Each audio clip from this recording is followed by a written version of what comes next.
Well, good to have Danielle Strickland back, working our way through the book of Mark. We're already up to chapter 9. And Danielle, we're going to talk about doing the right thing the right way all this week. Yeah, I don't know if you know this, but my mom used to always say practice makes perfect.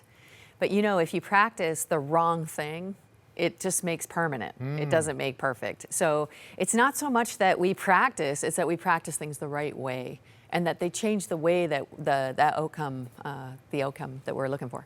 So when we look at the life of Jesus, really throughout 2,000 years, the most important person of history certainly, but maybe one of the most misunderstood person, because they were expecting this Messiah to do these great things, overthrow the Roman Empire. Yeah. But that's not how he operated. Right. And so there is, we're all, even still today, we're addicted to this, what I call the Hercules myth.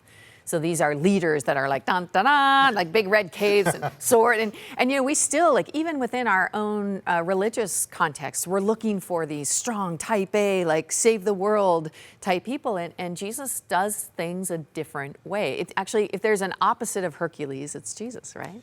It is, yeah. And I mean, the thing is that we do want the superhero, and we think about his return. And I was recently over in Jerusalem. We had our tour over there. And we think about when he comes back, it's going to be amazing. Right. But when he came as this baby in this very insignificant place, right, and he did things that were really very powerful when we read the Bible. Yeah. But, trying to follow that, understand that, we do get confused sometimes. Yeah. And I mean, one of the passages we're going to talk about is the Transfiguration, which is this like really big moment on the top of a mountain where Jesus shows his disciples, just 3 of them, his like transformed self. So this is like a revelation version of Jesus. Like he's glowing, he's on fire, it's like light, and they're terrified, and they're just like, ah! And it's this like God sighting, right? And then, and there's a whole bunch of things happening, like Moses shows up and Elijah's there. I mean, it's insanity. It's kind of like this movie reel. And then Jesus says, okay, guys, follow me. And they're like, okay, like you're the Messiah, like you're the one we had hoped. And then the first thing he does is he goes down off the mountain. He says, don't tell anybody what you've seen, which is like number one. Oh, that would have killed me. What? Yeah, you wouldn't have been able to be in the 3. No, come on, let's put it on the street. Yeah. That's right. Don't tell anyone. And then the first thing they do is just go to help a young boy and his father, like in the middle of the margins and the border place. Jesus is constantly saying to the disciples, come with me, and going out of his way to get in the way of like injustice and like in the places where no one else is looking. And Jesus is showing the disciples how to do the right thing, but to do it in the right way.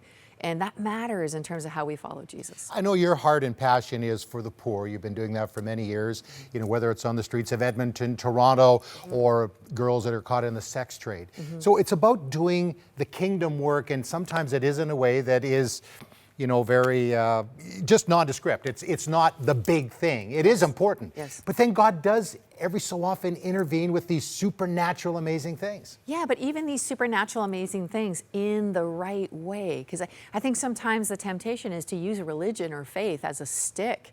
And we've seen this throughout history where religion, even Christian religion, has been used as a means to hurt people in the right, they think they're doing the right thing, but they're doing it in the wrong way. So like using force or violence to try to bring about God's kingdom on earth.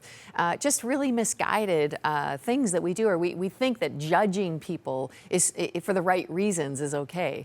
And Jesus is demonstrating through the scriptures, no, it's not only just figuring out what the right thing is, it's also doing that right thing in the right way. And that's really what we need to figure out. So one of the encouragements I think this will be is say, okay, it's not only important that we do the right things, but it's how we do it. And I think this would be good for all of us, just to take a step back. I want to do the right things, yes, but I want to do it the way that Jesus wants me to do it. And as his followers, we're really accountable to that. So we're looking forward to this week. Me too. And we'll have more of 100 Huntley Street right after this.